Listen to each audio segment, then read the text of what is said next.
assess what's the best option for them and their prospects. Now, there are a lot of local races here, and pretty big ones here, especially the circuit clerk race. How big do you think voter turnout will be, being that this will be the first African American female on the that's running for president and got the Democratic nomination? How big will voter turnout be? I think it will be pretty high, all things considered. 2020 was a very high year because we had lots of opportunities with the COVID allowances. But I think a presidential election will be high, and I think people understand that this is a consequential election. So we hope that turnout is high for the president, and then it ripples down for Congress and for local elections. So I hope it's a good turnout. Now, are you surprised that these two candidates are neck and neck? Well, not really. The election in 2020 was relatively close and was determined by 2 or 3 states. So I'm not that surprised. People vote their ideas, their parties, and their policies, even if they may differ some with the personalities.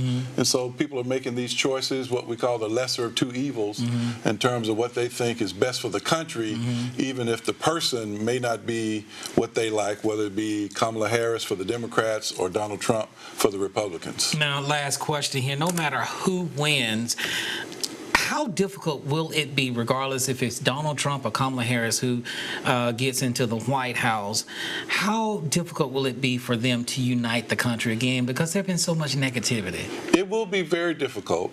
I pray that we don't have many disputed state level elections, so a lot will depend on how clear-cut those swing states are.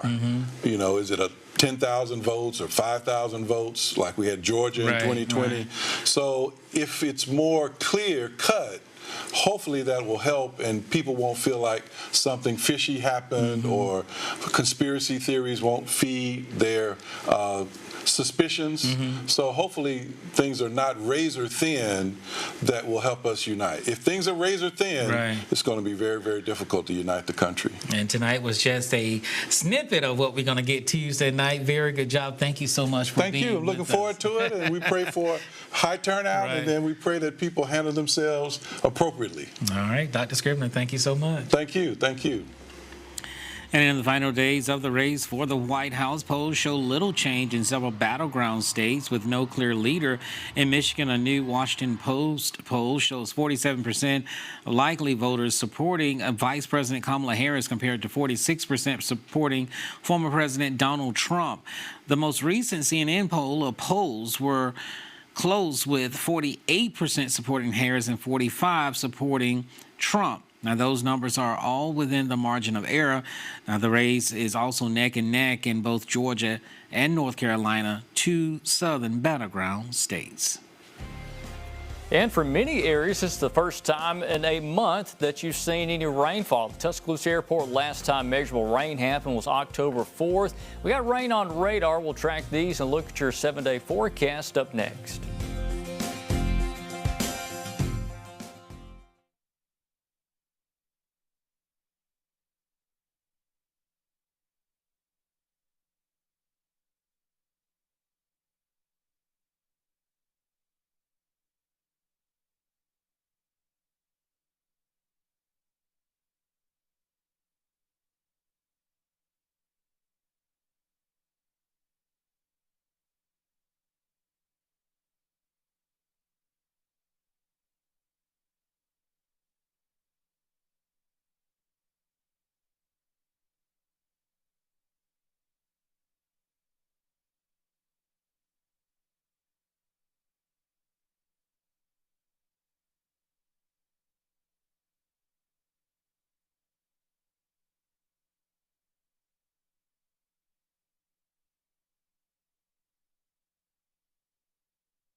my forecast every day on Tuscaloosa's True Oldies channel, 102.1 FM, WJRD.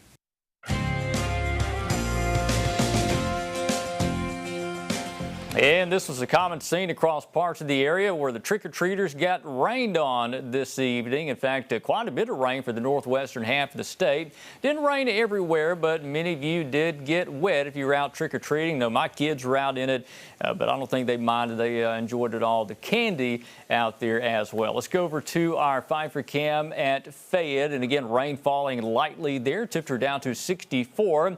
And most of the trick-or-treaters are done with for the night, with the rain continuing. 66 from Bronzini and Tuscaloosa. Rain is falling here in the Tuscaloosa area. Again, last time these parking lots and streets were wet in Tuscaloosa was October 4th, almost a full month ago. Some areas haven't had rain since late September, so that is incredible. So we're getting it tonight for most of us.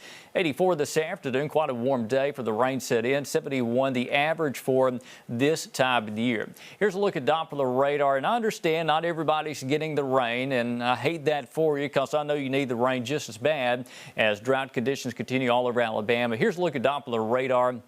And notice how this rain continues to stream in from the south and west, and most of this now near north of Demopolis, north of Marion, near north of Brent, and northwest of Birmingham. The heavier rain on the radar currently on the Bibb and Tuscaloosa County line. There's Brent and Centerville. We got West Blockton, Vance, Mercedes area getting a good soaking. Tuscaloosa and Northport area, light rain continues on radar. And again, 63, rain cooled in Haydenville, 66 now in Tuscaloosa and in Birmingham. Put on the satellite and radar, nice little swath of rain coming on in. And this is going to weaken with time tonight, so the rain amount should begin to lessen with time. But so far, very nice rain event northwest of I-59 especially. Jasper nearly 1 inch, Coleman over 1 inch. But look at Meridian, almost 2¼ inches in the bucket down there. But again, even in Tuscaloosa, so far 3/10 of an inch of rain at the airport there.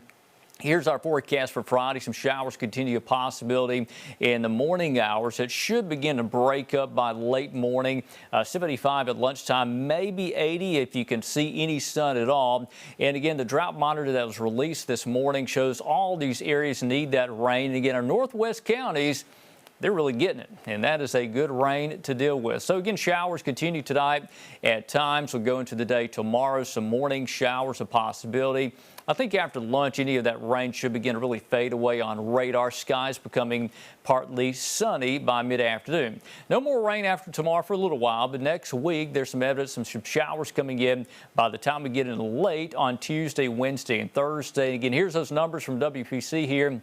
And so far, they did an excellent job on showing where that core rain was going to set up. It's cold in the northwest, and we're going to watch that with interest. But so far, that's not coming southward. So here's our forecast. We've got 80 for tomorrow, the chance for morning showers. And for the weekend, the time change. Don't forget about that. Set your clocks back at our Saturday night. We're in the low 80s over the weekend. Election day on Tuesday looking warm and maybe a brief shower. Highs in the low 80s. That's your forecast update. We got sports coming up next.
And good evening, I'm Gary Harris. Alabama men's basketball is dealing with some injuries ahead of the start of the season. 4 players missed the 2 exhibition games, and Chris Youngblood looks to be out until mid-December. Today, Crimson Tide head coach Nate Oates provided an injury update on the other 3, who are all close to being ready to go: Grant Nelson, Latrell Reitzel Jr., and Aiden Sherrill. Probably Reitzel is probably the most furthest along, followed by Sherrill and Grant. Grant's been the one held out of more things than the other 2 so far, but you know they've all done something these last 2 days in practice. We're off tomorrow, see how they recover after today's practice. Now, Alabama football, Tyler Booker is a team captain and 3-year starter on the offensive line, and he knows how passionate the Bama fans are about their team. And he told us today that he plays not just for himself, his teammates, his coaches, his family, but also for the Alabama fans. Just how many people are counting on you, like how many people like really love Alabama football. Like this is a community that like no other. Like that's why I stayed. That's why it was a no-brainer for me to stay, because like I love it. I love Alabama so much because how many people love us, and like the community, the atmosphere that you get just like walking around, going to the store, like everybody's rooting for you. So just think about them when you come, because you're playing for more than yourself. You're playing for your family, of course, and then you're playing for them. Bama in the NFL now. Packer safety Xavier McKinney has been named the NFC Defensive Player of the Month for October. He had 19 tackles, 3 passes defended, 2 interceptions, and a fumble recovery and a sack in the month of October. That's pretty cool, finishing as the only player with multiple interceptions, a sack, and a fumble recovery in weeks 5 through 8. With his pick against the Rams on October the 6th, he became the first NFL player since the 1970 merger to have an interception in his first 5 games with the new team. On the AFC side, it's another former Bama star. Houston Texans edge rusher Will Anderson Jr. is the AFC Defensive Player of the Month for October. 5 sacks, 12 solo tackles, 6 tackles for loss, 1 pass deflection, and a fumble recovery. He's an early candidate for AFC Defensive Player of the Year, but his Texans tonight losing to the Jets 21-10 late in the 4th quarter. Well, tomorrow night marks the final regular season week of high school football in Alabama. Region play is over, and the state playoffs begin next week. Our Football Friday game of the week features one of the top teams in Class 2A, Tuscaloosa Academy, against a really good team from Class 3A, Bayside Academy. Reed Karch has our preview. After a promising start to the season, the Tuscaloosa Academy Knights are looking to regain momentum heading into the playoffs after suffering their only 2 losses of the season in the last 2 weeks. Well, the response has been good. You know, the loss of Sulligent really hit us in the gut pretty good. Because we didn't play up to our capability. But last week I thought we made some strides. We improved in some areas, but you know, there is no moral victories for us. So what it was is it wasn't good enough. The Knights have already clinched the regional championship, and the Bayside Admirals also have clinched home field advantage for the first round of the playoffs. Despite that, Coach Wright knows Bayside wants this game just as much as his team. Number one, they're very, very well coached. They play very disciplined football. They have a great tight end who's a SMU commit. They do just defense. They do a lot of great things defensively. They're very aggressive. Their kids get off blocks well. They don't make mistakes. Tuscaloosa Academy prepares this Friday for senior night against Bayside Academy. This is a special group of seniors because they help make the transition from AISA to AHSAA more simple. Over the last 2 years, the Knights reached the quarterfinals in the playoffs, but came up just short of that championship. This year, they plan on making an even deeper run in the playoffs. Local in Tuscaloosa, I'm Reed Karch, WVUA 23 Sports. And Alabama football recruiting 4-star defensive lineman Vonnie Cleveland from Parker High School in Birmingham, 6'3", 305 in the class of 2026, is committed to the Crimson Tide. We'll be back after this.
And final sports before we go. Yeah, like I said, we good little short on time in sports. We got a little time now. Again, this is a big pickup for Alabama for 2026 recruiting.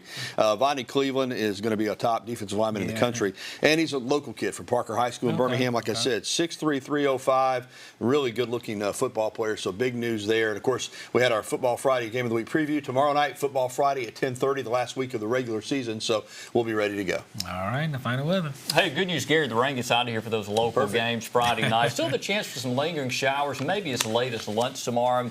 I do expect a cloud cover to linger, though, throughout the day.